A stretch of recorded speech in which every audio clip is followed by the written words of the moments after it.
Picture, if you will, a cattle pasture in the rural heart of Elbert County, Georgia. The land rolls gently, marked by red clay and scattered pine trees, the kind of unremarkable southern landscape you might pass without a second glance. Except here, rising from the earth like something transported from another world, stand 6 granite slabs reaching nearly 20 feet into the air.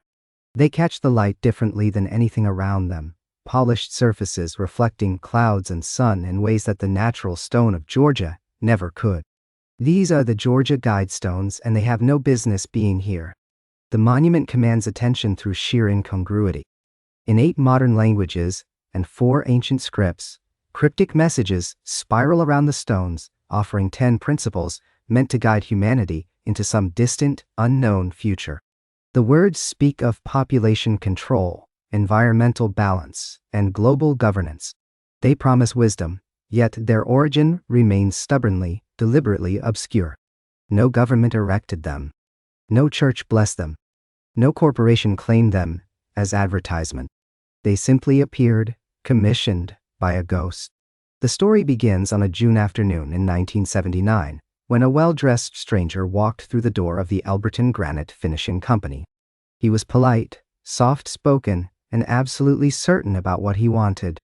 The man who greeted him, company president Joe Fenley, listened as the stranger laid out plans for a massive astronomical instrument and monument, one that would dwarf anything the small Georgia town had ever produced. The specifications were precise, the vision grand, and the request seemingly impossible for a man traveling alone with nothing but plans and promises. The stranger gave his name as Robert C. Christian, though he made clear this was a pseudonym. He represented, he said, a small group of loyal Americans who wished to remain anonymous. They had money, substantial money, and a message they believed humanity needed to hear. Fendley, perhaps thinking he was dealing with a crank or a dreamer, quoted an astronomical price, hoping to send the man on his way. Instead, R.C. Christian simply nodded, asked for the name of a local banker, and promised to return.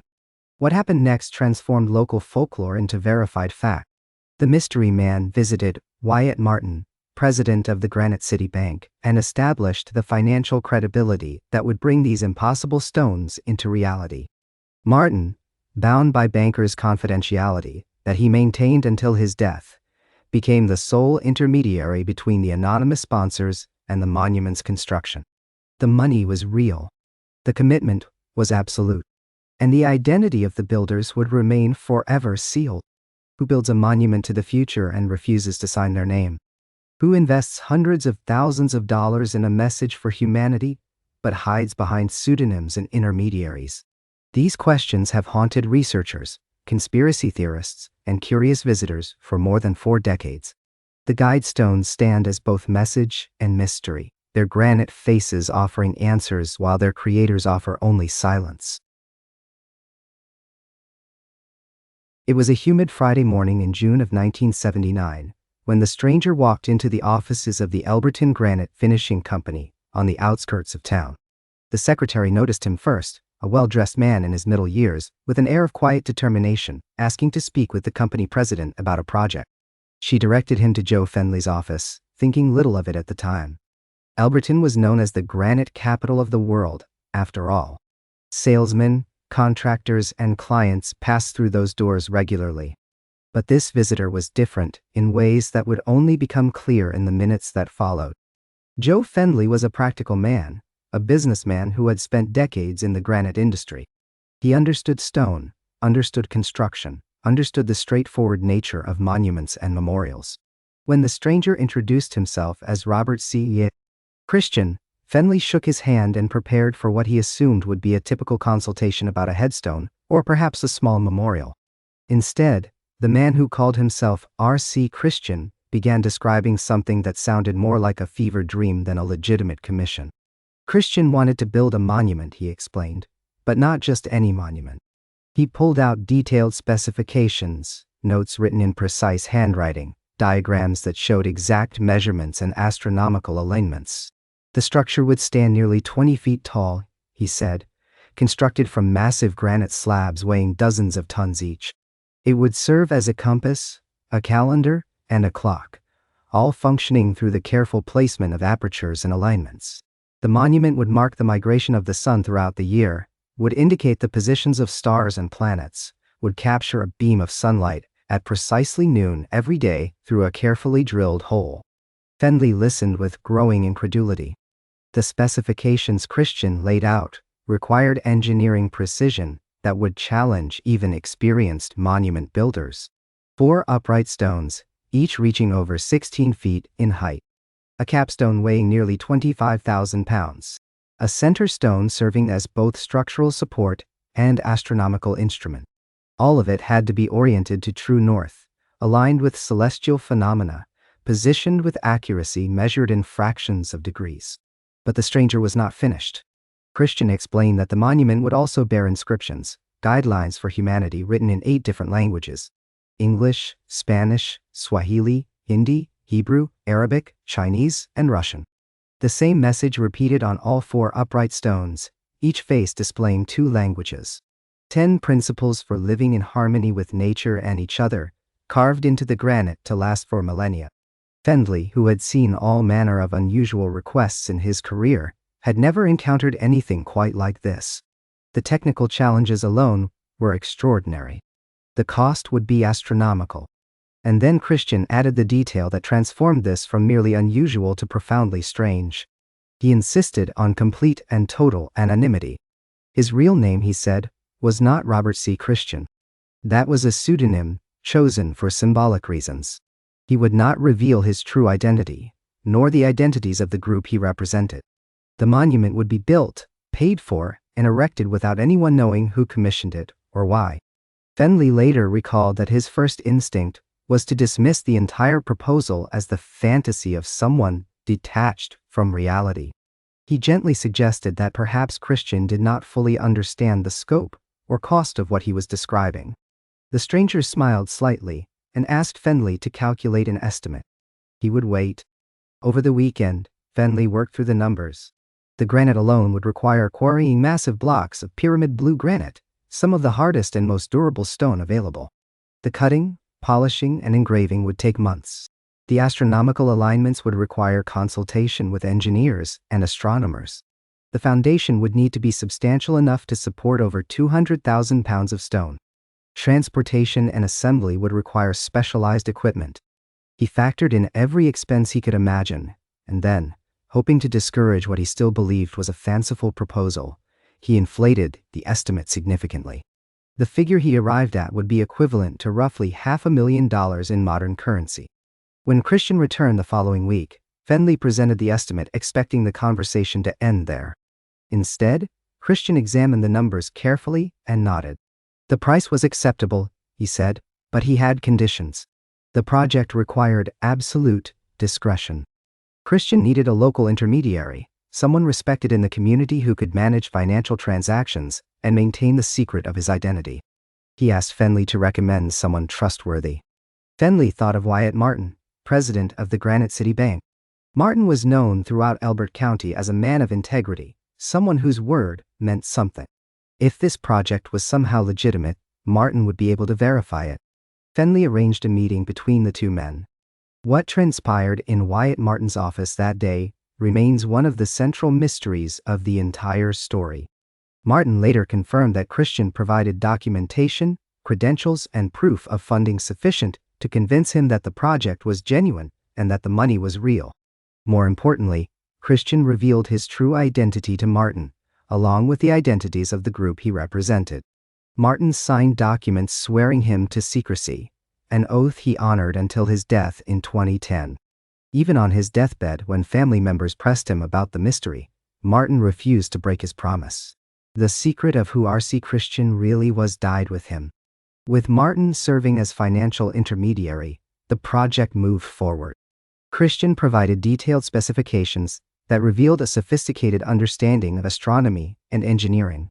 The center stone required a hole drilled at a precise angle to capture the North Star's position throughout the year. Another aperture would allow sunlight to pass through at noon, marking the day on a carved calendar. The capstone needed a slot aligned to track the sun's annual migration across the horizon. Fendley assigned the project to some of his most skilled craftsmen, but even they found the tolerances challenging. The astronomical alignments required precision normally associated with scientific instruments, not monuments. They consulted with astronomers at the University of Georgia to ensure the calculations were correct. The slightest error in angle or orientation would compromise the entire astronomical function. The construction itself took months. Workers quarried the massive granite blocks from nearby Pyramid Quarry, cutting and shaping stones that weighed as much as small houses. Each upright slab measured precisely 16 feet and 4 inches in height, 6 feet and 10 inches in width, and nearly 20 inches thick. The capstones stretched nearly 10 feet in one direction and 7 in the other. A massive piece of stone that would require careful engineering just to lift into place. Meanwhile, Christian made periodic visits to Elberton, always arriving quietly and always meeting with Martin, rather than approaching the construction site directly. He reviewed progress reports, approved design modifications, and ensured that the inscriptions were being carved correctly. The guidelines themselves were straightforward but sweeping in their implications, addressing everything from population control to international governance to humanity's relationship with nature. The workers carving these messages into the granite found them puzzling. Some guidelines seemed reasonable enough, advocating for balance with nature and fair laws. Others ventured into controversial territory, suggesting limits on human reproduction and the establishment of a world court. The stonemasons did their job without asking too many questions, but word began to spread through Elberton that something unusual was taking shape. The town's initial reaction mixed curiosity with suspicion. Elberton was accustomed to unusual monument requests. Families commissioned elaborate memorials, organizations ordered commemorative stones, but this project had no clear purpose. No one had died. No historical event was being marked. The anonymous patron and cryptic messages fueled speculation. Some residents wondered if it was an elaborate art project. Others suspected some kind of cult activity. The insistence on secrecy only deepened the mystery. Joe Fenley found himself in the uncomfortable position of defending a project he did not fully understand to a community that trusted him. He emphasized the legitimate business aspects of the commission, the genuine financial backing, the professional nature of the construction. It was simply an unusual monument, he explained, commissioned by a private group that valued their privacy. Strange, perhaps, but not necessarily sinister. Wyatt Martin faced similar questions, but had even less he could say. He confirmed that he had verified the patron's credentials, and that the funding was legitimate, but he could offer no insight into motives or meanings. The monument would be built according to specifications and then gifted to Elbert County. Beyond that, he maintained his sworn silence. As the construction progressed through the winter of 1979 and into the spring of 1980, the scale of the achievement became apparent. The workers had successfully quarried, cut, and polished over 200,000 pounds of granite. They had carved thousands of characters in 8 languages with precision and clarity. They had drilled apertures and aligned stones according to astronomical specifications that would allow the monument to function as intended. The foundation required excavation down to bedrock, creating a stable base for the enormous weight. Reinforced concrete supported the structure, anchored deep into the Georgia earth. When the time came to assemble the stones, crews used cranes and specialized rigging to lift the massive slabs into position. Each placement required careful measurement and adjustment to ensure the astronomical alignments were preserved. Christian monitored the final assembly closely, checking angles and orientations against his specifications. The monument had to align with true north, not magnetic north, a distinction that required careful calculation of the magnetic declination for that specific location. The slot in the capstone had to track the sun's annual movement across the horizon at sunrise, marking the solstices and equinoxes. The center stone's aperture had to remain fixed on Polaris. By March of 1980, the monument was complete. It stood on a rise in a pasture several miles north of Elberton, visible from the highway, imposing in its geometric simplicity. 4 massive upright stones arranged in a cross pattern, supporting an enormous capstone, with a central column rising through the middle. The polished granite reflected the Georgia sun, and the inscriptions, carved deep into the stone, remained clearly legible. The unveiling was scheduled for March 22, 1980, chosen to coincide with the spring equinox. A small crowd gathered, a mix of curious locals, reporters, and county officials. Wyatt Martin gave brief remarks, explaining that the monument was a gift to the county from a group of Americans who wished to remain anonymous. Joe Fendley described the construction challenges and the precision achieved. But R.C. Christian did not attend. He remained in the shadows, his creation standing as his only statement. For Fendley and his crew, the project represented a remarkable technical achievement and a profitable commission during economically uncertain times. They had turned an eccentric vision into physical reality through skill and determination. For Wyatt Martin, it represented a burden of secrecy he would carry for 3 more decades. For the people of Elberton, it represented a mystery that had taken root in their community, a monument to unknown purposes built by unknown patrons. The transaction was complete. The monument stood, and the questions were only beginning.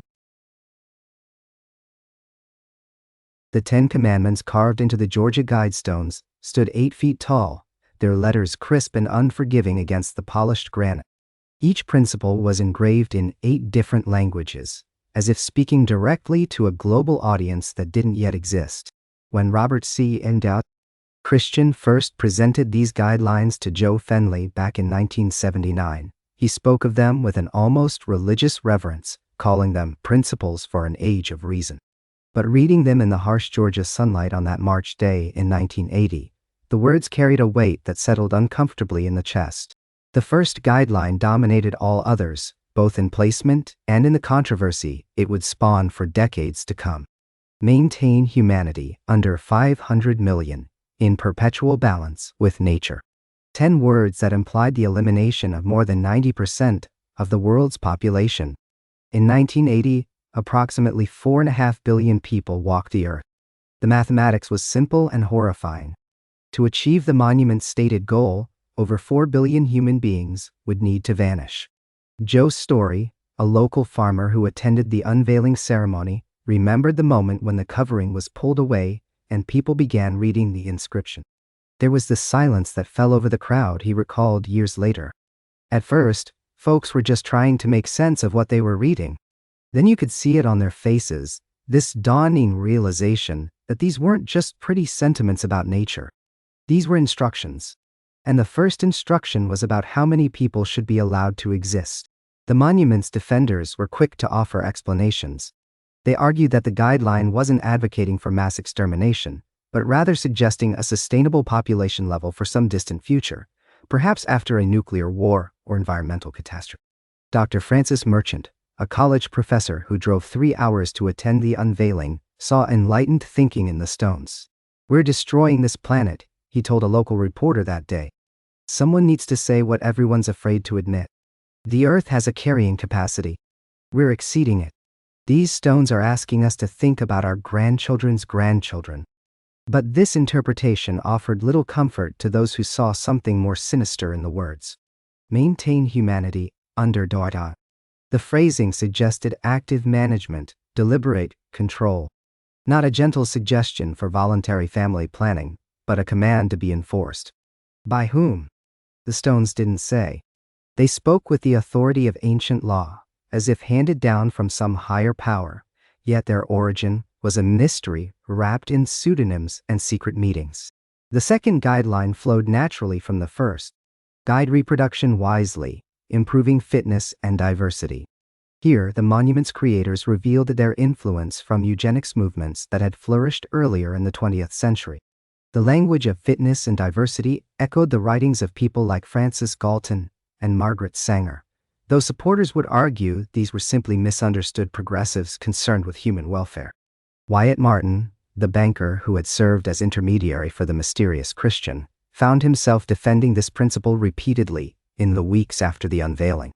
He insisted that improving fitness meant ensuring healthy children, that diversity meant maintaining the rich tapestry of human cultures and genetics. But critics heard something else entirely. They heard echoes of the Nazis' master race theories, of forced sterilization programs that had operated in America well into the 1970s, of a cold calculation that some lives were more valuable than others.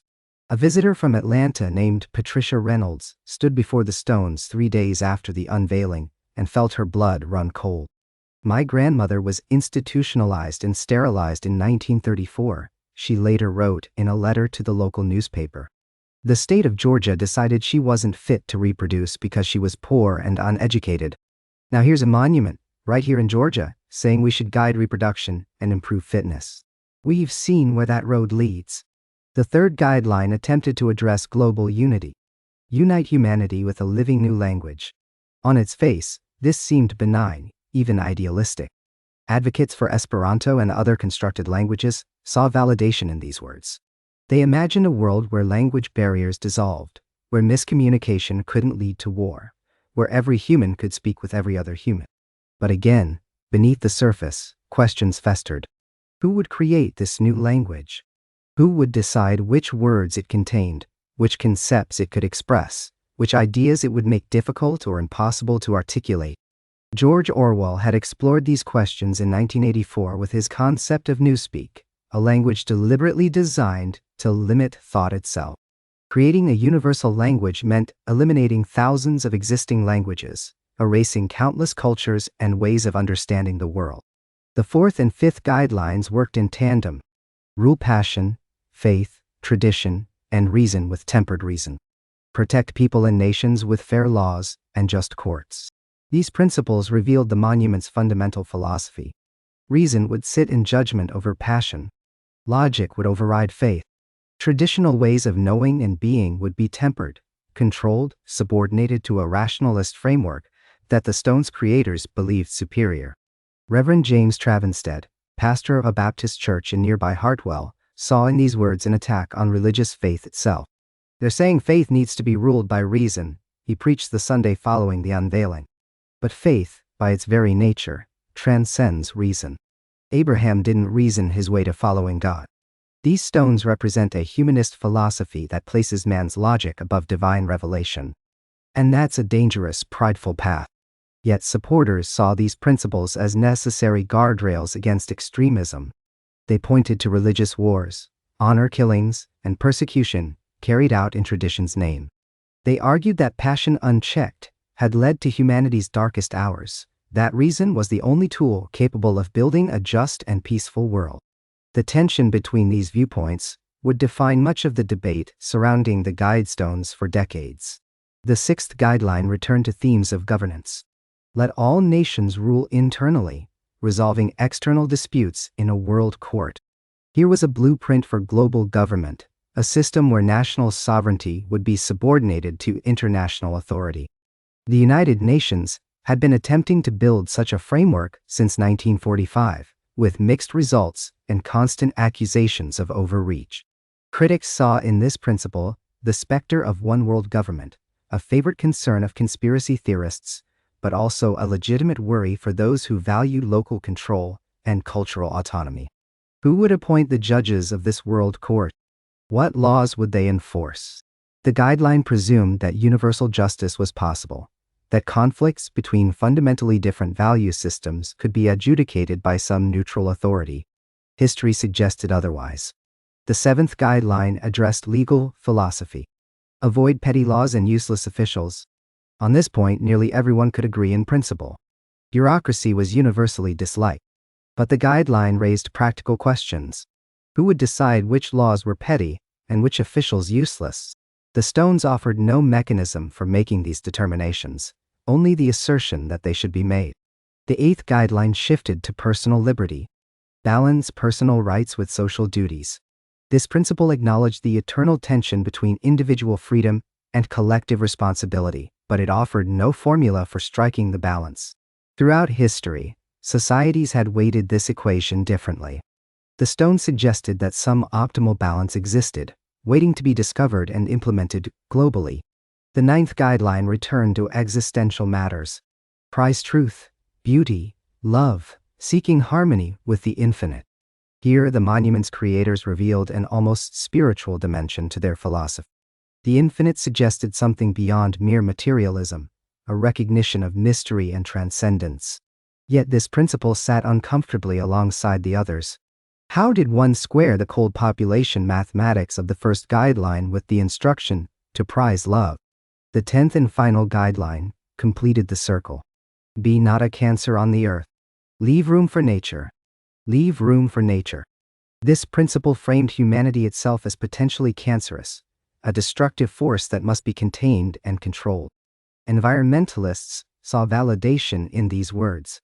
The 1970s had brought widespread awareness of ecological destruction, from oil spills to deforestation to chemical pollution. Rachel Carson's Silent Spring had awakened millions to humanity's capacity for environmental devastation. But the metaphor of cancer carried implications beyond environmental stewardship. Cancers were cut out, poisoned with chemotherapy, burned away with radiation. Cancers were eliminated. Combined with the first guideline's population target, the 10th principle seemed to suggest that the vast majority of humanity represented a tumor to be excised from the planet. Elbert County residents who gathered for the unveiling ceremony on March 22, 1980, experienced these 10 principles as a collective shock. Some attendees later reported that the day felt more like a funeral than a celebration. The sky was overcast, they remembered, and a chill wind blew across Burbank's pasture. Approximately 400 people attended, drawn by curiosity and local pride in the monument's construction. Among them was a young teacher named Susan Graves, who had brought her 5th grade class on a field trip. "We thought it would be educational," she recalled decades later. "A monument about humanity's future, right here in our county. But as I read those guidelines, I realized I couldn't explain them to the children. How do you tell 10-year-olds that someone thinks there should be 90% fewer people in the world? Whose parents should never have existed? Which of them shouldn't have been born?" The official unveiling included speeches from local dignitaries and the presentation of the monument to the county as a gift. But the identity of the true donors remained hidden. Wyatt Martin spoke on behalf of what he called a small group of loyal Americans who believed in God and country. He emphasized the monument's intention to encourage rational thinking and serve as a guide for humanity in an age of reason. His words were carefully chosen, diplomatic, designed to calm rather than provoke. But in the crowd, reactions were already polarizing. Some visitors saw the stones as a bold statement of environmental consciousness, a necessary warning to a species careening toward ecological disaster. Earth Day had been established only 10 years earlier. The Club of Rome's report Limits to Growth had shocked readers in 1972, with computer models predicting civilizational collapse if population and consumption continued unchecked. Within this context, the Guidestones seemed to speak urgent truths. Others saw something far darker. The monument's anonymity troubled them. Its air of authority, the commandment-like structure of the guidelines, the presumption to speak for all humanity across all time. Who were these people to dictate principles for the ages? What gave them the right to propose population limits and world courts and new languages?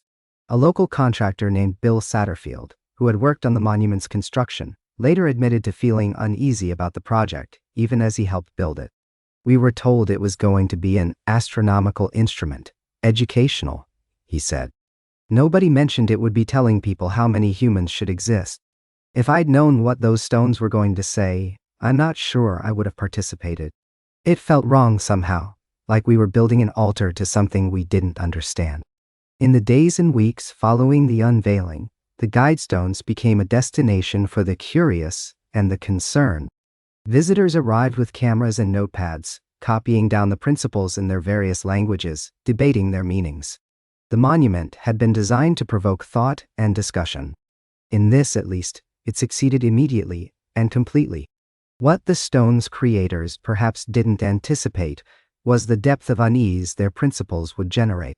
The guidelines read like instructions for a world that didn't exist, given by authorities who wouldn't reveal themselves, promoting changes that couldn't be implemented without massive upheaval. And hovering over it all was that first, terrible principle: 500 million dartai. The number hung in the air like a judgment, like a sentence, like a threat wrapped in the language of environmental wisdom.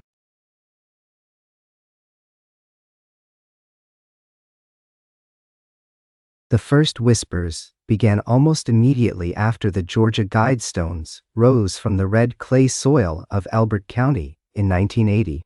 What some saw as a monument to reason, others perceived as evidence of something far more sinister. By the middle of the decade, the granite slabs had already begun attracting attention that went well beyond curiosity. The very anonymity that R.C. Christian had insisted upon, the the secrecy surrounding the monument's true sponsors created a vacuum that conspiracy theories rushed to fill with eager intensity. The earliest vandalism occurred in 1986, when someone spray-painted crude symbols on the northern face of the monument. Local authorities cleaned the stones without much fanfare, dismissing it as random mischief. But the incident marked a turning point. The Guidestones were no longer just a roadside oddity.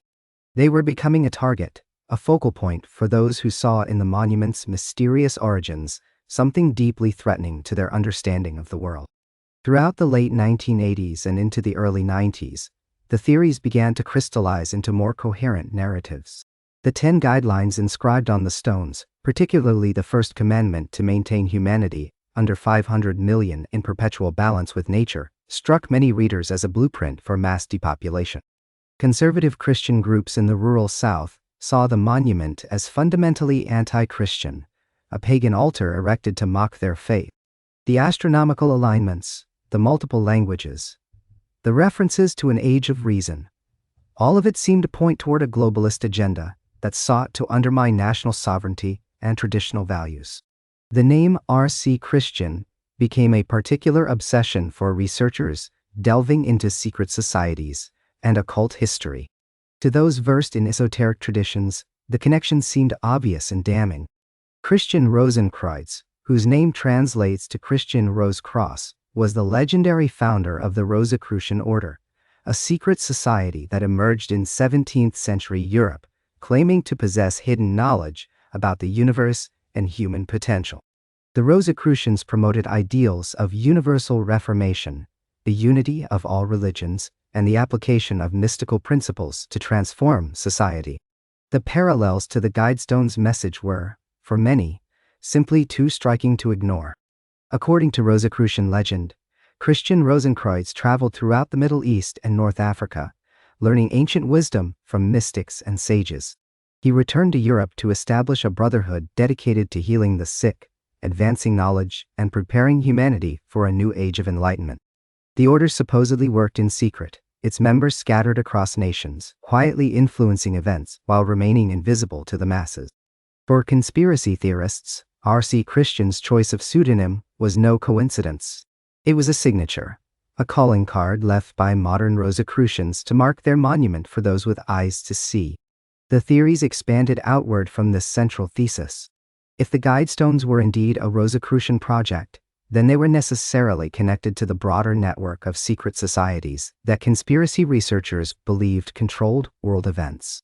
The Freemasons, with their own emphasis on geometry, astronomical knowledge, and encoded symbolism, were drawn into the narrative. The Illuminati, that shadowy organization purportedly founded in 1776 by Adam Weishaupt in Bavaria, became another key player in the unfolding story. According to these theories, all these groups were interconnected, different faces of a single entity working toward the establishment of a new world order. The concept of the New World Order became central to how conspiracy theorists understood the Guidestones. This phrase, used by politicians and world leaders to describe various proposals for international cooperation, took on a darker meaning in conspiracy circles. It suggested a totalitarian global government that would strip away national identities, individual freedoms, and religious traditions, replacing them with a unified system controlled by an elite cabal.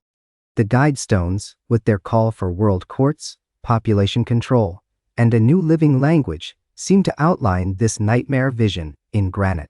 By the mid-1990s, the monument had suffered more serious vandalism.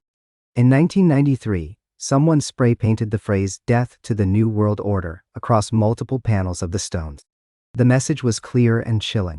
This was no longer just disagreement or theological objection. This was a declaration of war.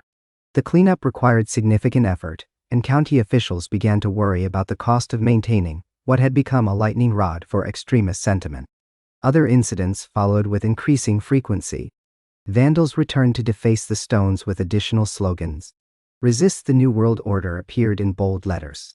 Occult symbols were painted and then scrubbed away. Someone attempted to chisel away portions of the text, though the hardness of the granite defeated their efforts. Each act of vandalism represented not just property damage, but an escalating hostility, a sense that the monument represented an existential threat that demanded violent response.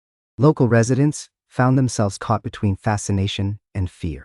Some defended the Guidestones as a legitimate artistic expression, however odd or controversial. Others wanted them torn down, seeing them as an abomination that brought unwanted attention and dark energy to their community. Town meetings grew heated. Letters to local newspapers debated the monument's meaning and whether it should remain standing. The stones had become far more than an architectural curiosity. They had become a fault line in the culture wars. Then came the internet, and everything changed. In the late 1990s and early 2000s, as websites and forums proliferated, the Georgia Guidestones found a global audience. Conspiracy researchers who had previously worked in isolation, publishing newsletters and self-produced videos, suddenly had access to millions of potential believers. Photographs of the monument circulated widely. The text of the 10 guidelines was reproduced on countless websites, each offering its own interpretation of the sinister agenda they supposedly revealed. One of the most vocal critics to emerge during this period was Mark Dice, a conspiracy researcher and media analyst who built a substantial following by exposing what he termed the global elite's plan for humanity. Dice produced videos and wrote books specifically targeting the Georgia Guidestones, calling them the 10 Commandments of the Antichrist. He argued that the monument was a public declaration of intent by the Illuminati, a way of mocking the masses by revealing their plans in plain sight, while knowing most people would dismiss them as harmless guidelines. Dice organized petition campaigns demanding the destruction of the stones, framing their removal as a moral imperative. Alex Jones, the founder of InfoWars and perhaps the most influential conspiracy theorist of the internet age, also turned his attention to the Guidestones. Jones visited the monument in person, filming segments that portrayed it as evidence of a depopulation agenda promoted by global elites. In his characteristic style, Jones shouted into the camera about eugenics programs, forced sterilization, and the deliberate engineering of famines and plagues to reduce the human population to manageable levels. The Guidestones, in Jones's narrative, were a trophy, a monument erected by the ruling class to celebrate their plan to eliminate 93% of humanity. Jones called for the monument's destruction in unambiguous terms. During broadcasts watched by millions, he declared that the stones should be demolished, ground to dust, scattered to the winds. His rhetoric inspired his audience, many of whom made pilgrimages to Elbert County to see the monument for themselves, to stand before it with a mixture of horror and fascination. Some came to pray for its destruction. Others came simply to document its existence, to add their own videos and photographs to the growing archive of conspiracy evidence. The internet's amplification effect transformed the Guidestones from a regional oddity into a global symbol. Forums dedicated to conspiracy theories featured thread after thread, analyzing every aspect of the monument. The precise measurements were scrutinized for numerological significance. The choice of languages was debated as evidence of which nations would survive the coming culling. The astronomical alignments were interpreted as timing mechanisms, celestial clocks counting down to the implementation of the New World Order. YouTube became a particularly powerful medium for spreading these theories. Video after video dissected the monument, each adding new layers of interpretation. Some connected the Guidestones to predictions found in the Book of Revelation. Others linked them to prophecies attributed to Nostradamus. Still, others saw connections to ancient megalithic sites like Stonehenge, suggesting that the Guidestones were part of a global network of PowerPoints designed to channel occult energies. The monument became a pilgrimage site, drawing visitors from across the country and around the world. Some came as seekers, hoping to understand the monument's true purpose or to tap into whatever mystical energy it might possess. New Age spiritualists conducted ceremonies at the site, treating it as a sacred space. Others came with hostility burning in their hearts, standing before the stones and cursing them, sometimes praying for divine intervention to strike them down. This dual nature, the way the Guidestones simultaneously attracted reverence and rage, created an atmosphere of escalating tension. County officials never knew what they might find when checking on the monument. More vandalism appeared regularly. Security became a concern, though the remoteness of the location made constant surveillance impractical. There were reports of confrontations between visitors, between those who saw the monument as enlightened and those who saw it as evil. By the early 2000s, the Georgia Guidestones had achieved an infamous status in conspiracy culture that far exceeded their physical presence. They had become a symbol, a shorthand for fears about globalism, population control, secret societies, and the erosion of traditional values. The stones stood silent, offering no defense, no explanation, no clarification of intent. And that silence only fed the theories, allowing each observer to project their deepest fears onto the granite surface, to see reflected there whatever darkness they believed was gathering just beyond the edge of sight. On March 22, 1980, when the sun rose precisely along the eastern horizon to mark the spring equinox, the Georgia Guidestones stood silent and waiting. The massive granite slabs had been carefully positioned months earlier with an astronomical precision that would have impressed the ancient builders of Stonehenge. This was no accident. The monument's creator, operating under the pseudonym Robert C. Christian, had insisted that the structure align with celestial mechanics in ways that echoed humanity's oldest sacred sites. To understand the Guidestones fully, we must first recognize them not as an isolated oddity, but as the latest entry in a tradition stretching back thousands of years, a lineage of mystery monuments that have always served purposes beyond the merely practical. The parallels to Stonehenge are impossible to ignore.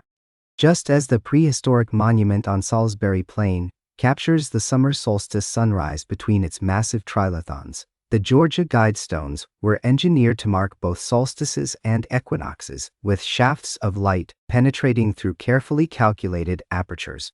A slot drilled through the center stone remains perpetually aligned with Polaris, the North Star, allowing any visitor to locate true north at any hour of any night. Another aperture permits a beam of sunlight to illuminate the center stone at precisely noon each day, marking the passage of time with solar precision. The four outer stones, each standing 16 feet tall, form a massive astronomical instrument disguised as a monument. This fusion of monument and observatory represents one of humanity's most persistent architectural impulses. From the ziggurats of Mesopotamia to the pyramids of Egypt, from the medicine wheels of indigenous North America to the great henges of Britain, cultures separated by vast distances and millennia have repeatedly chosen to encode astronomical knowledge into stone. The Guidestones tap into this primordial tradition, suggesting that their anonymous patron understood architecture not merely as shelter or commemoration, but as a means of anchoring human consciousness to the eternal rhythms of the cosmos. The astronomical alignments serve a purpose beyond simple timekeeping. They establish the monument as existing outside ordinary human time, participating instead in the vast cycles that governed existence long before humans walked the earth, and will continue long after we vanish. This is the essence of sacred architecture. By aligning the stones with celestial mechanics, the builders transformed Albertan granite into something that claims kinship with forces far greater than any government, corporation, or individual. The monument suggests permanence, inevitability, cosmic authority. But the Georgia Guidestones draw from another tradition as well, one more recent but equally persistent in Western culture. This is the tradition of esoteric architecture, buildings and monuments designed to encode hidden knowledge, to communicate with initiates while mystifying the uninitiated. The lineage runs through Masonic temples, Rosicrucian halls, and the street layouts of planned cities like Washington, District of Columbia, where avenues intersect to form pentagrams, and the monuments align according to principles that blend surveying with ceremonial magic. Consider the Washington Monument, completed in 1884, standing 555 feet tall. This is no arbitrary height. The number 555 reduces in numerological terms to 15, which further reduces to 6, a number heavy with symbolic significance in multiple esoteric traditions. The monument is an obelisk, a form borrowed directly from ancient Egypt, where such structures served as petrified rays of the sun god Ra, linking heaven and earth. When Pierre-Charles L'Enfant designed Washington's street plan, he incorporated diagonal avenues that overlay the standard grid, creating geometric patterns visible only from above, patterns that students of sacred geometry recognize immediately. This practice of encoding architecture with layered meanings reaches back to the medieval stone masons and their carefully guarded trade secrets, the operative masons who built the great cathedrals of Europe. These craftsmen evolved over centuries into the speculative masons of the Enlightenment era, gentlemen philosophers who transformed the tools of stoneworking into symbols of moral and spiritual refinement. The square and compass, the level and plumb line, became instruments for measuring not stone but character, not buildings but souls. The Georgia Guidestones emerge from the same worldview, one that sees geometry as divine language and proportion as moral truth. The monument's dimensions are not random. The 4 outer stones weigh approximately 28,000 pounds each. The center stone, the gnomon that casts shadows and channels light, weighs nearly the same. The capstone that crowns the entire structure adds another 25,000 pounds. These are massive blocks of Georgia granite, quarried from the Elberton region, an area that proudly calls itself the granite capital of the world. The choice of location was deliberate on multiple levels. Elberton sits in the northeastern corner of Georgia, where the bedrock yields some of the finest granite on the planet, stone with a crystalline structure that has remained stable for hundreds of millions of years. The granite here ranges in color from light gray to blue-gray, speckled with quartz and mica that catch sunlight and seem to glow from within. This is the same stone used in monuments and buildings across the nation, from Boston to San Francisco. To build a monument meant to last for millennia, granite from Elberton was perhaps the most practical choice available in North America. But practicality does not fully explain the selection. Granite itself carries symbolic weight in esoteric traditions. It is igneous rock, born from fire, from magma cooling slowly deep within the Earth's crust. The crystals that form in granite grow slowly, patiently, creating a structure of interlocking minerals that resist weathering and time. In the symbolic language of alchemy, granite represents fixity, permanence, the completion of the great work. It is the philosopher's stone made literal, base matter transformed through heat and pressure into something enduring and beautiful. The geometry encoded in the Guidestones follows principles that appear again and again in sacred architecture worldwide. The relationship between the height and width of the stones, the spacing between them, the angles at which they meet, all of these reflect ratios that builders have considered sacred for thousands of years. The golden ratio, phi, appears in structures from the Parthenon to the Great Pyramid. These proportions are said to resonate with some deep structure of reality itself, patterns that appear in nautilus shells and galaxy spirals, in the arrangement of leaves on a stem, and the proportions of the human body. Whether these proportions actually possess mystical properties or simply please the human eye because we evolved to recognize them in nature remains a subject of debate among scholars. What is certain is that builders have deliberately incorporated these ratios into monuments for millennia, and the Guidestones continue this tradition. The structure participates in a visual language that communicates across cultures and centuries, speaking to something in the human psyche that responds to order, symmetry, and cosmic proportion. The slot that captures the North Star exemplifies this marriage of function and symbol. Polaris serves as the fixed point around which the heavens appear to rotate, the celestial anchor in a universe of motion. By drilling a hole through granite to frame this particular star, the monument creates a permanent connection between Earth and the cosmic axis.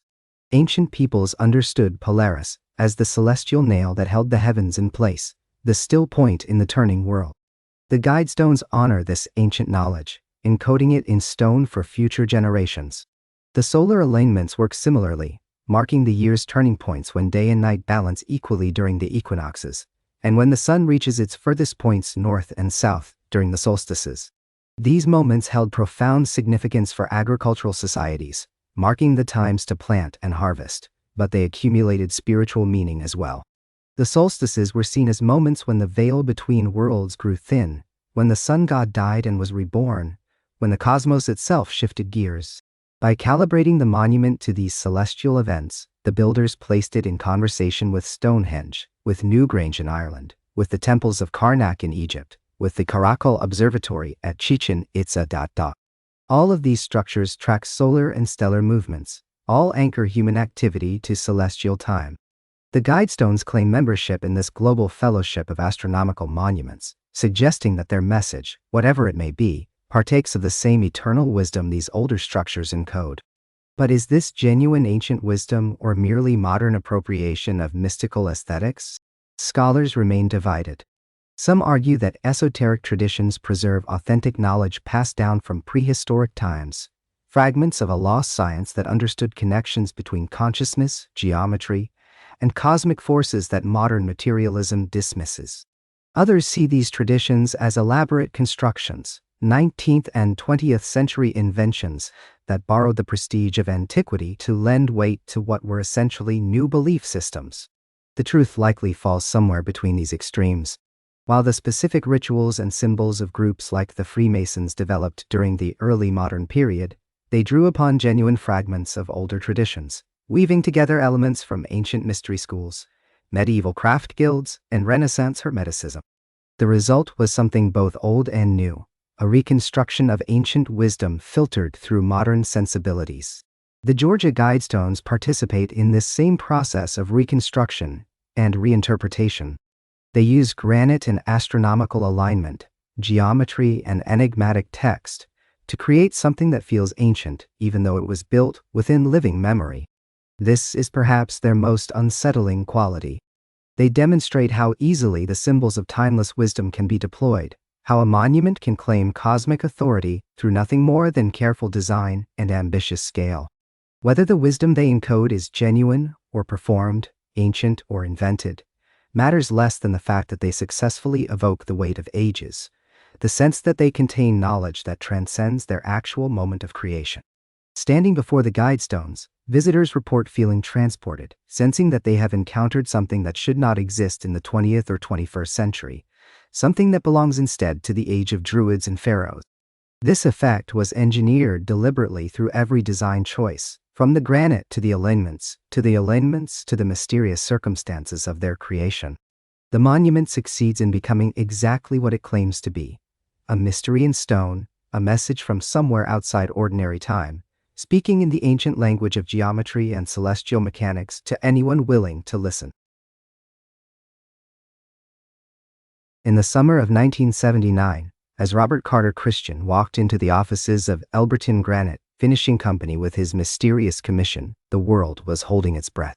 The Cold War had entered what historians would call its second phase, a period of renewed tension after the brief detente of the early 70s had collapsed.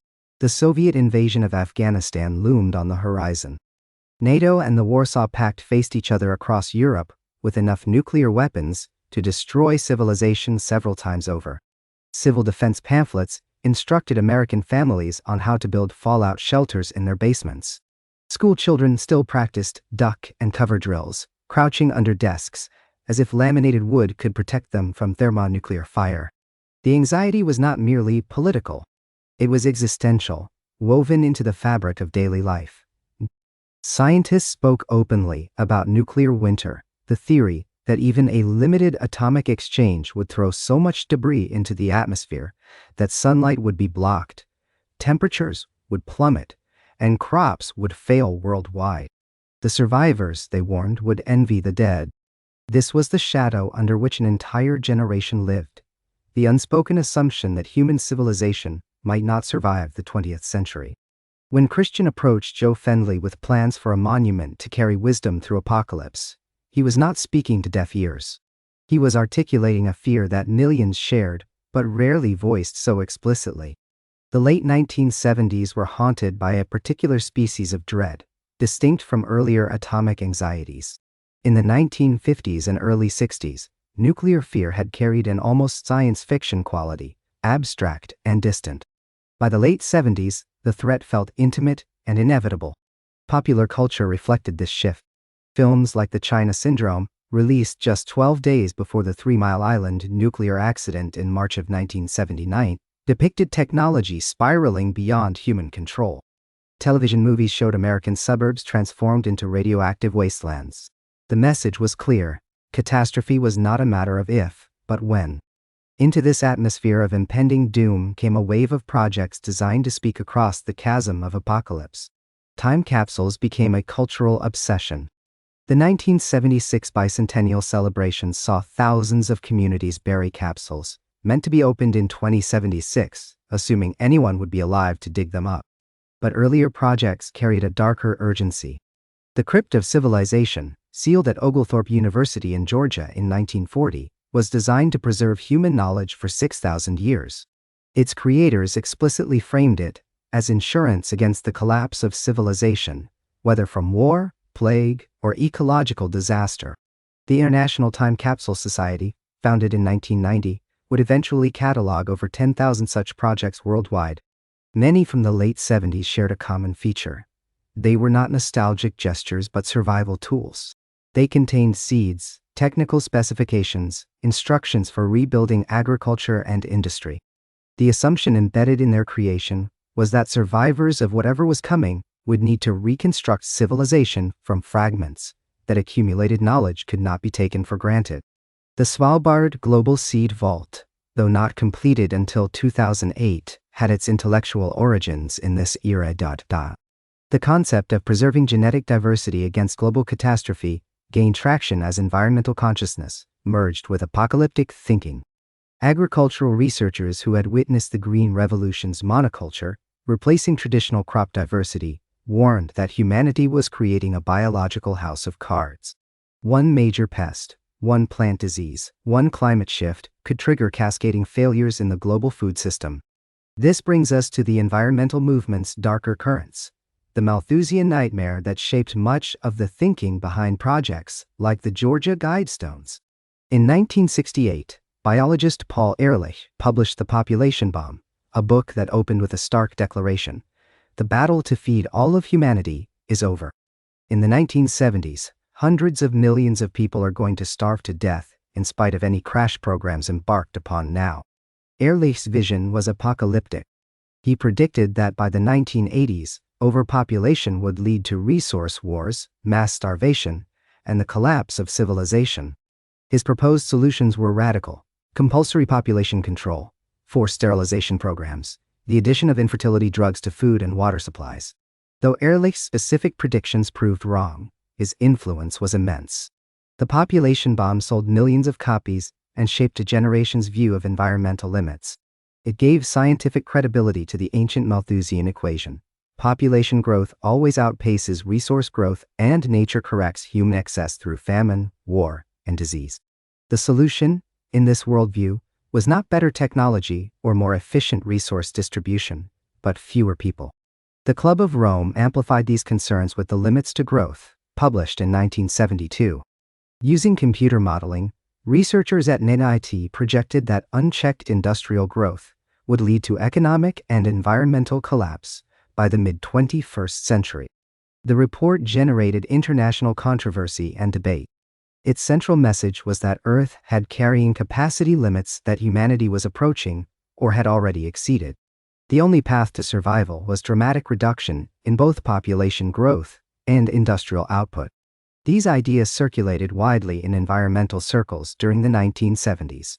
They informed policy debates about immigration, development aid, and resource allocation.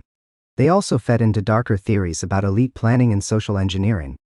Critics pointed out that Malthusian arguments had historically been used to justify horrific policies, from the British response to the Irish famine to forced sterilization programs in the developing world. The question of who decides how many people the Earth can support and who gets culled when limits are reached reveals the authoritarian core beneath supposedly neutral scientific analysis. This was the intellectual climate in which Robert Carter Christian and his sponsors conceived the Georgia Guidestones. The monument's first commandment, maintain humanity under 500 million in perpetual balance with nature, reads like a direct translation of Malthusian environmental thought into Granite. In 1980, when the Guidestones were erected, global population stood at approximately 4.4 billion. The monument's target population represented an 88% reduction from contemporary levels. This was not a call for gradual stabilization through voluntary family planning. It was a vision predicated on catastrophic population collapse. Did Christian and his group genuinely believe they were creating instructions for survivors of imminent global catastrophe? The evidence suggests they did. Joe Fendley and Wyatt Martin, the banker who served as Christian's local liaison, both reported that the sponsors spoke with absolute conviction about coming collapse. Christian paid for the monument with cash and insisted on complete anonymity, suggesting either paranoia or awareness that his project would prove controversial. He spoke of a small group of loyal Americans who had been planning the Guidestones for decades, implying an organized effort spanning years or generations.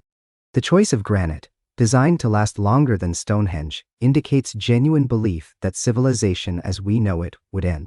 Why else create a monument intended to outlast the modern world? The astronomical alignments, the multiple languages, the focus on basic principles rather than complex technical knowledge, all suggest a monument designed to speak to survivors emerging from a dark age, people who would need to rebuild from near zero. The alternate interpretation is more sinister. Some researchers see the Guidestones not as preparation for an accidental apocalypse, but as a declaration of intent by elites who planned population reduction as policy. In this reading, maintain humanity under 500 million is not a description of post-catastrophe reality, but a goal to be actively pursued. The monument becomes evidence of conspiracy, a granite confession of planned genocide hidden in plain sight. This interpretation gained traction in certain circles, fueled by the monument's anonymity and its echo of ideas circulating in organizations like the Club of Rome, which critics accused of harboring depopulation agenda. The fact that the Guidestones were funded by unknown sponsors using a pseudonym added fuel to speculation about elite involvement. Who had the resources and motivation to build such a monument?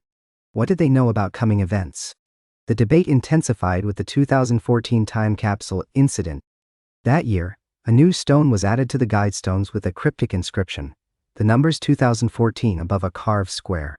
Investigators and amateur researchers descended on the site, interpreting the addition as either a date marker or a code. Then, it was removed, just as mysteriously as it appeared, leaving a gap and more questions. What was the 2014 stone marking? Why was it removed? Who had authority to alter the monument? Even more intriguingly, references to a time capsule appeared in the monument's documentation.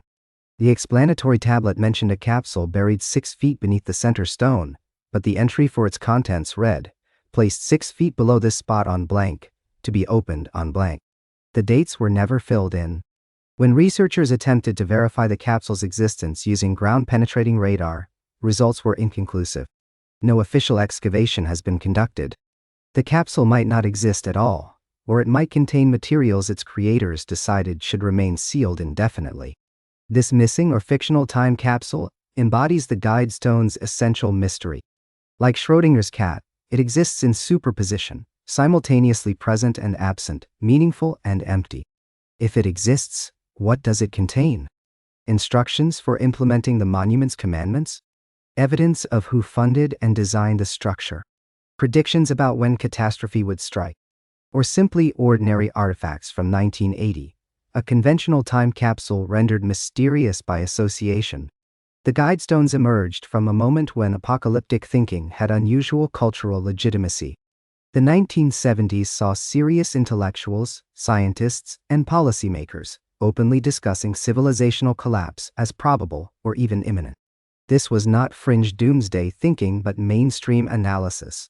The oil crises had revealed the fragility of industrial economies. Environmental degradation was becoming impossible to ignore. The nuclear arsenals continued to grow. Many intelligent, informed people genuinely believed that humanity might not survive another generation. In that context, Christian's monument makes a certain tragic sense. If you believed collapse was inevitable and survival uncertain, wouldn't you want to leave instructions? Wouldn't you want to speak to the survivors, to give them principles that might help them avoid repeating the mistakes that destroyed the previous world? The Guidestones can be read as an act of desperate hope, a message in a bottle thrown across the flood of catastrophe. Or they can be read as something colder, a plan encoded in stone, instructions not for accidental survivors, but for chosen inheritors. The monument's ambiguity allows both interpretations to coexist, reflecting the fundamental uncertainty about whether we are rushing toward catastrophe or being pushed toward it, whether we need salvation or are being offered subjugation disguised as rescue. That uncertainty, born in Cold War's shadow, remains unresolved.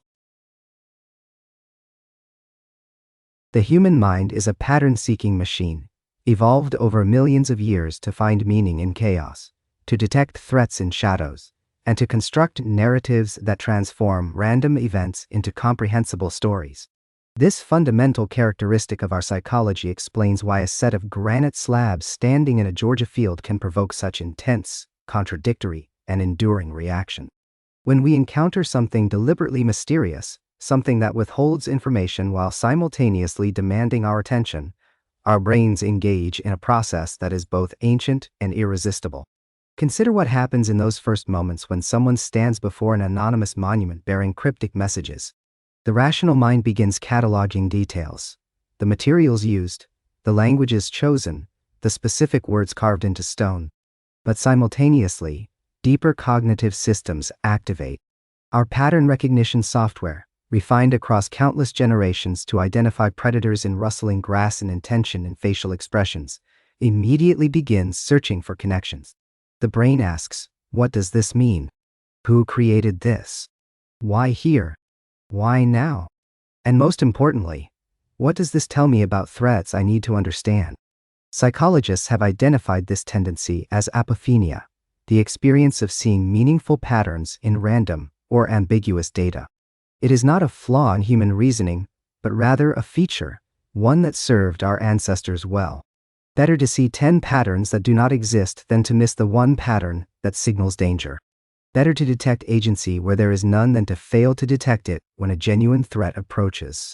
This hair-trigger sensitivity to patterns and hidden intentions creates fertile ground for conspiracy thinking, especially when confronted with genuinely ambiguous stimuli. The anonymous monument feeds this cognitive hunger perfectly. Unlike a statue with a clear dedication plaque or a memorial with identified sponsors, an anonymous structure offers no official narrative to accept or reject. The absence of attribution creates a vacuum, and the human mind abhors such vacuums.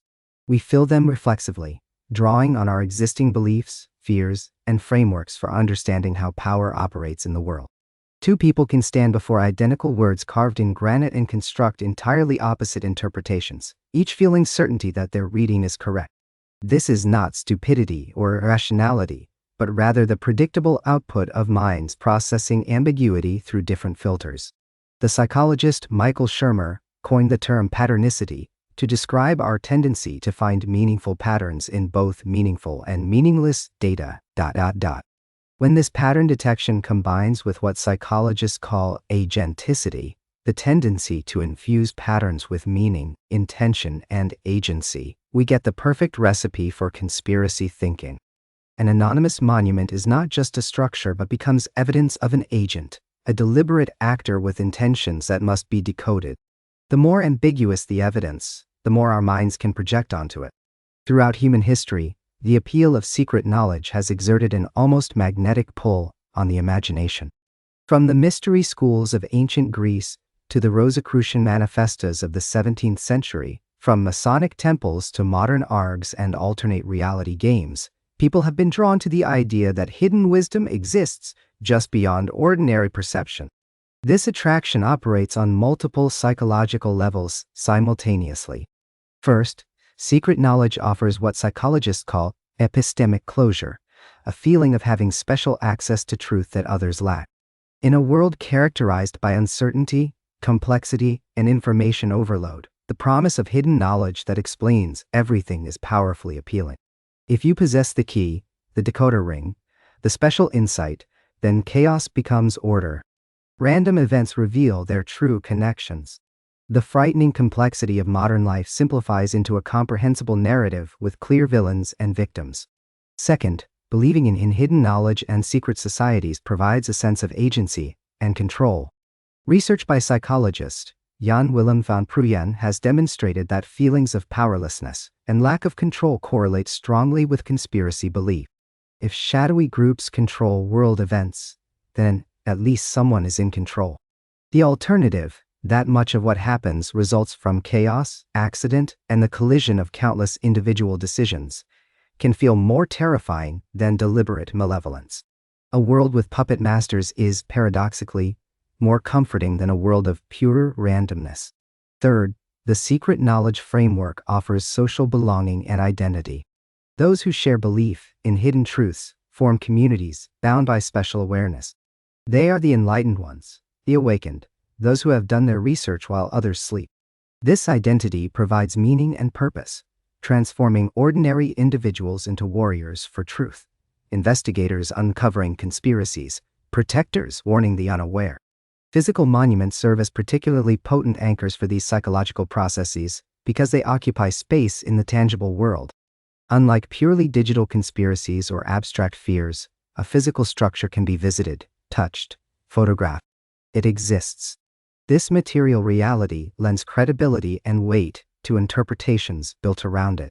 The monument becomes proof, evidence that can be returned to repeatedly, that withstands attempts at debunking through its sheer physical persistence.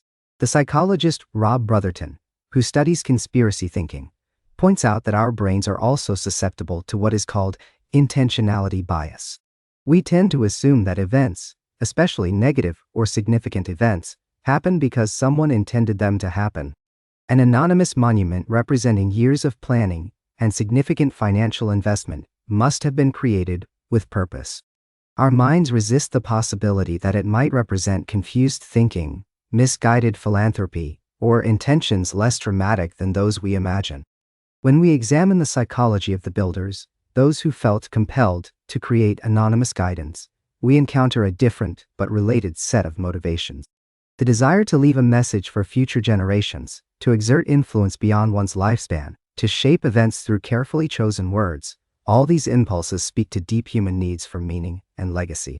Anonymity in monument building often reflects a belief that the message itself should transcend the messenger, that adding personal identity would diminish universal applicability. There is also often an element of what psychologists call grandiosity in anonymous monument building. The creator positions themselves as someone with special insight, wisdom, or foresight that others lack. They have seen what others have missed. They understand what others cannot grasp. They must therefore guide humanity, even if humanity does not yet realize it needs such guidance. This psychological stance combines genuine concern with a kind of benevolent arrogance, the certainty that one's own vision deserves to be literally carved in stone. Sociologist Ted Goertzel has researched what he calls monological belief systems, where believers use one conspiracy theory to support another, creating a mutually reinforcing worldview. Anonymous monuments can become nodes in these systems, physical proof points that connect to broader narratives about global control, hidden agendas, and secret rulers. The monument does not exist in isolation, but gets woven into larger tapestries of meaning, each thread strengthening the others. What makes ambiguity so psychologically powerful is that it resists closure. The human mind craves resolution, completed patterns, answered questions. When information remains deliberately mysterious or open to interpretation, our minds keep working on it, returning to it, trying different angles and approaches. This sustained engagement increases emotional investment. We become attached to mysteries we have spent time attempting to solve. Our interpretations, precisely because we have constructed them ourselves through mental effort, feel more true and valuable than information simply given to us. Research in cognitive psychology has demonstrated what is known as the generation effect, where information we generate ourselves is remembered better and feels more believable than identical information presented to us by others. An ambiguous monument forces viewers to generate their own interpretations, making those interpretations feel more real and significant than if a clear explanation had been provided. The very act of interpretation creates psychological investment and emotional attachment. The contrast between those who see enlightenment and those who see evil in identical messages reveals the power of what psychologists call motivated reasoning and confirmation bias. These pre-existing frameworks act as filters, determining which aspects of ambiguous information we notice, emphasize, and remember. Someone approaching an anonymous monument with generally positive views of human nature and social progress might read calls for world governance or population balance as hopeful visions of global cooperation and environmental responsibility. Someone approaching with distrust of institutions and fear of concentrated power might read identical words as threats of authoritarian control and forced depopulation.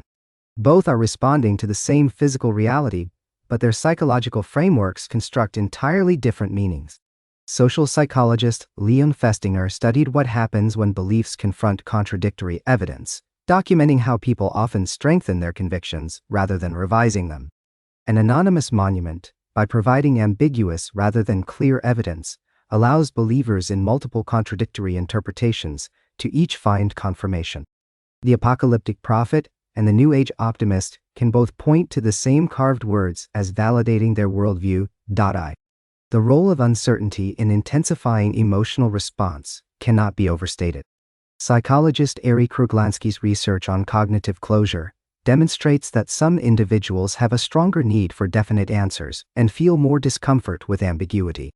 These individuals are often more drawn to conspiracy theories and absolute interpretations because such frameworks provide the certainty they crave. An anonymous monument creates maximum discomfort for those who need clear answers, driving them toward more extreme interpretations that resolve uncertainty even if evidence for those interpretations is thin. Conversely, some individuals have higher tolerance for ambiguity and feel comfortable with unresolved questions. These individuals might view an anonymous monument as interesting or thought-provoking without needing to construct elaborate explanations. The psychological diversity in how different people respond to uncertainty means that identical stimuli will produce vastly different responses across different individuals. The phenomenon of psychological projection also plays a crucial role. In projection, we attribute our own unconscious feelings, desires, or fears to external sources. An anonymous monument becomes a screen onto which viewers project their internal landscapes. Those who harbor fears about loss of freedom see totalitarian messages. Those who worry about environmental collapse see warnings about ecological disaster. Those who desire radical social transformation see calls for new world orders. The monument reflects back what viewers bring to it, confirming and amplifying existing psychological content. Understanding these psychological mechanisms does not diminish the genuine concerns people have or invalidate their interpretation.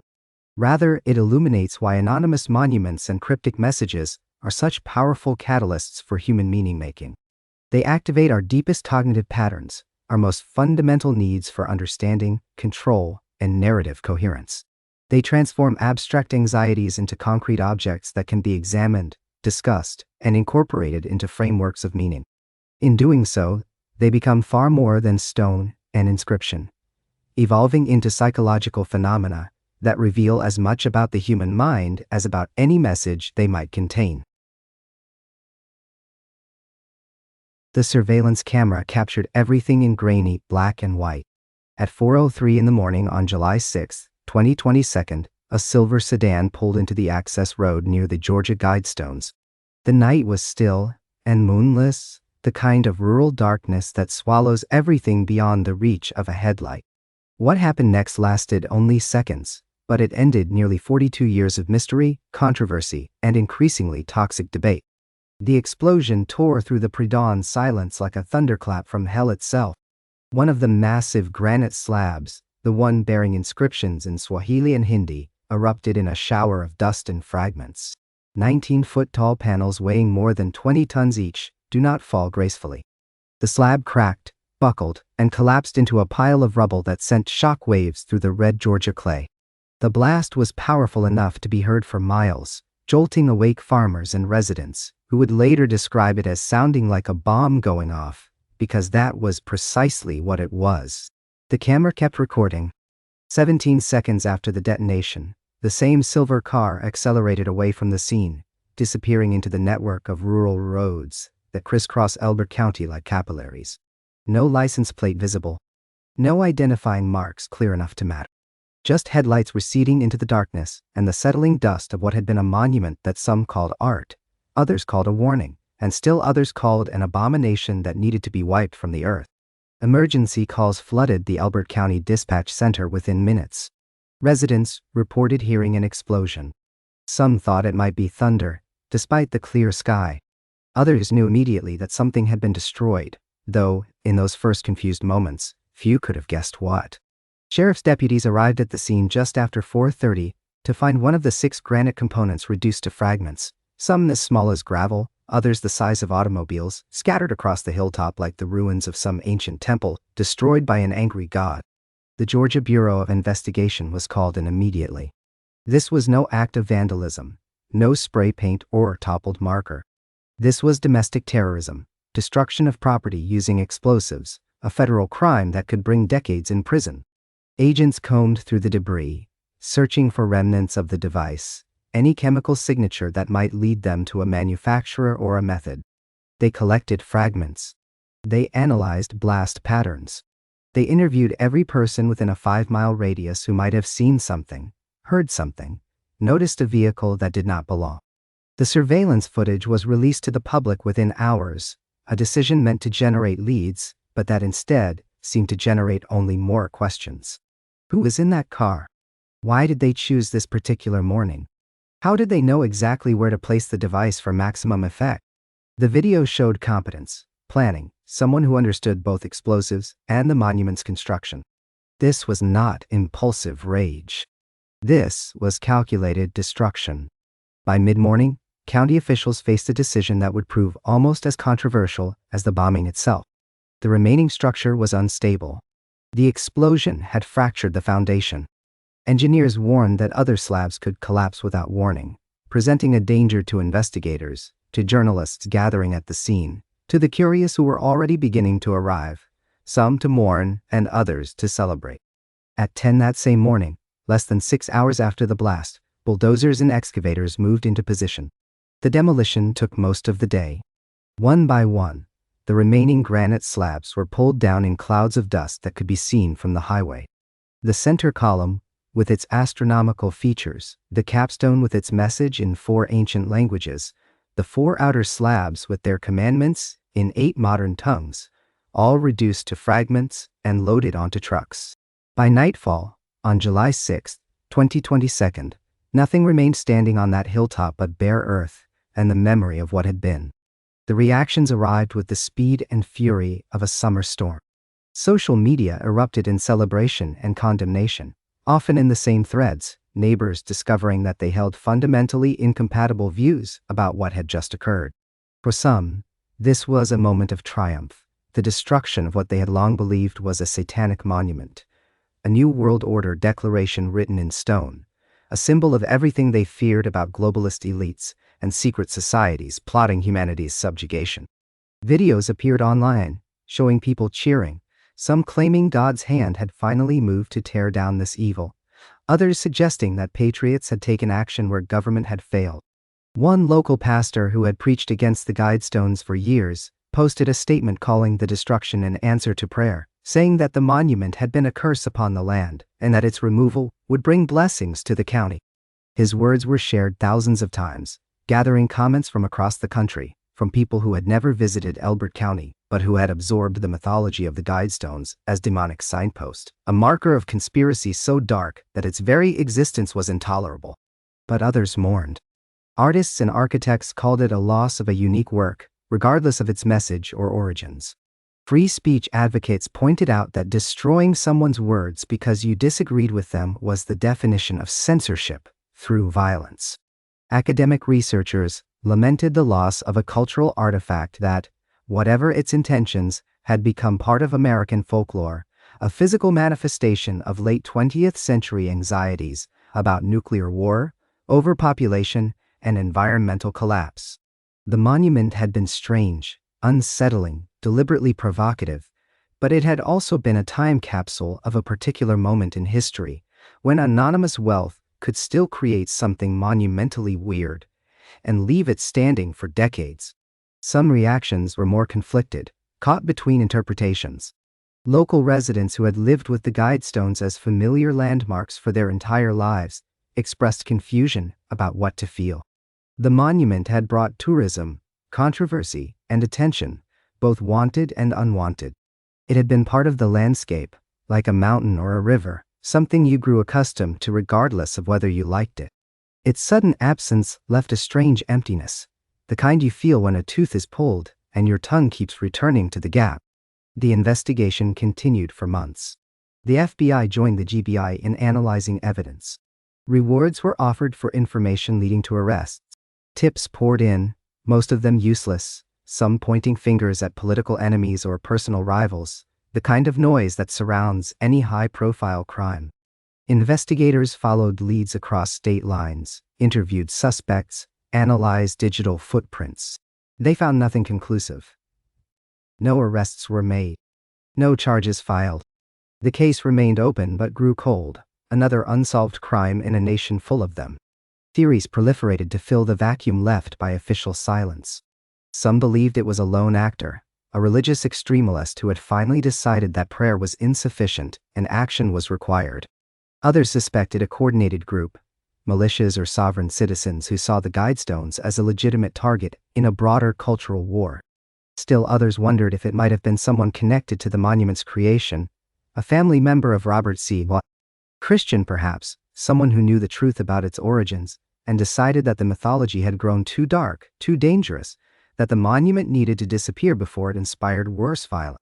And there were those who suggested, half seriously, that the destruction was itself planned from the beginning, that whoever commissioned the Guidestones in 1979 had also set in motion the conditions for their eventual demolition, that the whole 42-year arc was performance art on a scale almost incomprehensible, a meditation on permanence and impermanence, on how meaning changes over time until a thing becomes unregistered. What was destroyed on that summer morning? 10 granite slabs, weighing more than 230,000 pounds, combined. Inscriptions in 12 languages, calling for humanity to maintain itself under 500 million in balance with nature, to guide reproduction wisely, to unite under a living new language. Astronomical alignments marking solstices and equinoxes. A time capsule buried beneath, its contents unknown, possibly empty. All of this was reduced to rubble and hauled away, some pieces kept as evidence, others eventually sold as souvenirs to the morbidly curious. But what persists? The photographs and videos, now more numerous than ever, cataloging every angle and inscription. The debates about what it meant and who built it, debates that if anything have intensified since the monument's destruction. The folklore has not died, it has transformed. The Guidestones in absence have become more powerful symbols than they ever were in present. They have become proof points in a dozen different narratives about who holds power in America, about whether violence is ever justified in defense of belief, about what happens when we cannot agree on basic interpretations of reality. The hilltop in Elbert County is empty now, marked only by a historical marker explaining what once stood there. Visitors still come, though fewer than before, standing in the grass and trying to imagine what it was like when the slabs rose against the sky. Some leave flowers. Others leave Bible verses. A few leave messages of their own, scrawled on paper and weighted down with stones, continuing the tradition of trying to speak to the future, even though the monument that inspired such speech is gone. The case remains officially unsolved. Someone knows who placed that device, who drove that car, who decided that the Guidestones needed to die. That knowledge exists somewhere, kept secret either by fear of prosecution or by conviction that what was done was righteous. The silence from the perpetrator is its own kind of statement, suggesting that the act was meant to speak for itself, that no manifesto or explanation was necessary, that some ideas are so wrong they must simply be erased. On the morning of July 7, 2022, someone planted explosives at the base of the Georgia Guidestones and reduced a decades-old mystery to rubble. Within hours, what remained was demolished for safety reasons, erasing from the landscape a monument that had stood for 42 years, weathering storms and controversy alike. In the end, it wasn't time or nature that brought down R.C. Christian's vision for humanity's future. It was us. Perhaps that's the most revealing part of this story. We built a monument about controlling our passions, about reasoning with nature, about seeking harmony and balance. And when it became too uncomfortable, too ambiguous, too open to interpretation, we destroyed it. Not through official decree or democratic consensus, but through an act of violence in the darkness, committed by someone who believed they knew better, who couldn't tolerate the questions it raised. The Georgia Guidestones were never really about the 10 guidelines carved into their faces, written in 8 languages for theoretical survivors of an apocalypse that hasn't come. They were about us, about what we fear and what we hope for, about our desperate need to impose meaning on mystery, and our even more desperate need to reject any meaning we didn't create ourselves. For 4 decades, that monument stood in Elbert County as a mirror held up to American culture, and we never liked what we saw reflected back. Some saw New World Order propaganda. Others saw reasonable guidance for a catastrophe we seem increasingly unable to prevent. Still others saw the vanity of a wealthy man playing God, presuming to tell future generations how to live.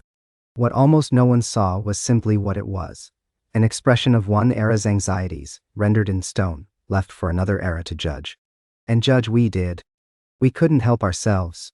In an age of certainty, where every question supposedly has an answer just a search engine away, the Guidestones represented something intolerable, genuine, irreducible mystery. Who was R.C. Christian? We still don't know. Not really. What did he truly believe? We can only guess.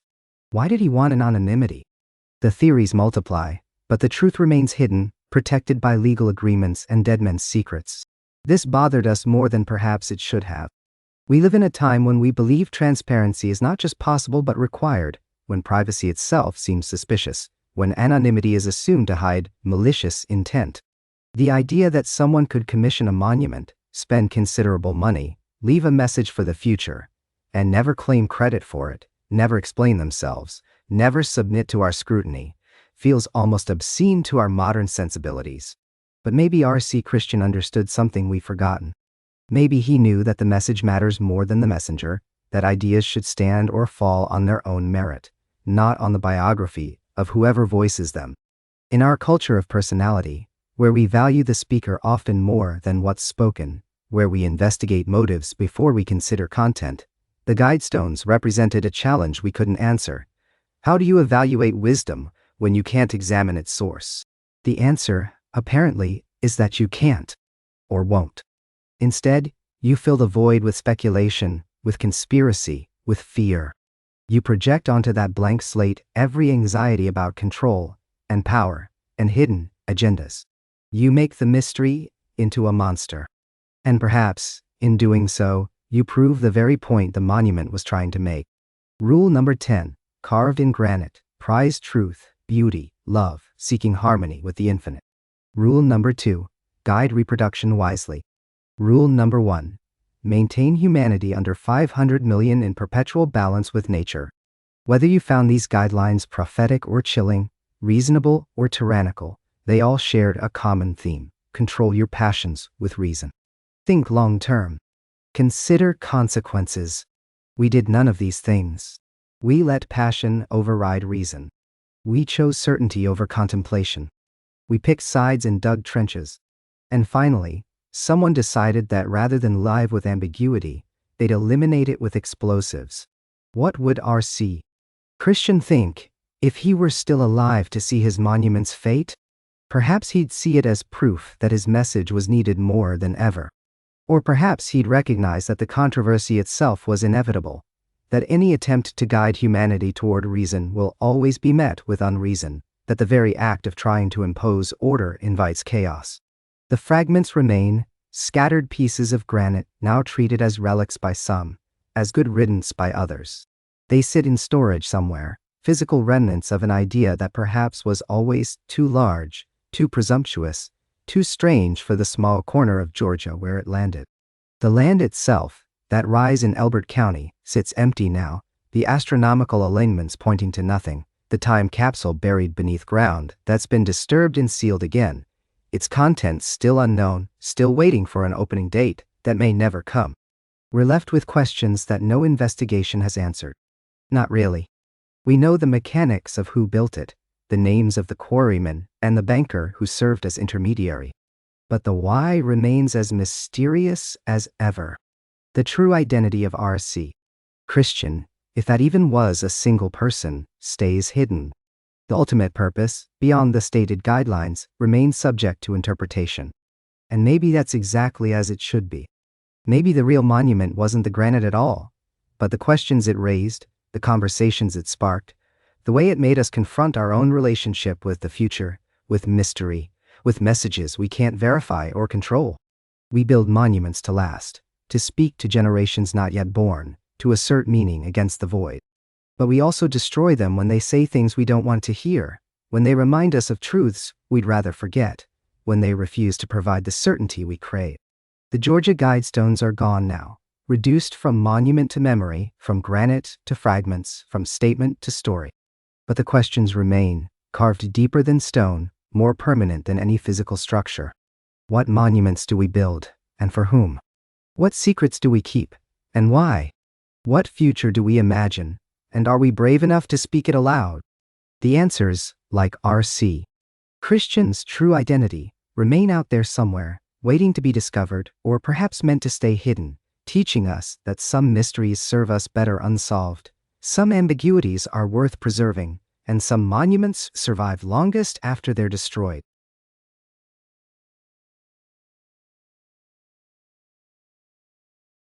That's where this journey ends for tonight. If you made it all the way here, subscribe and hit the bell for more long-form stories like this. Check out the videos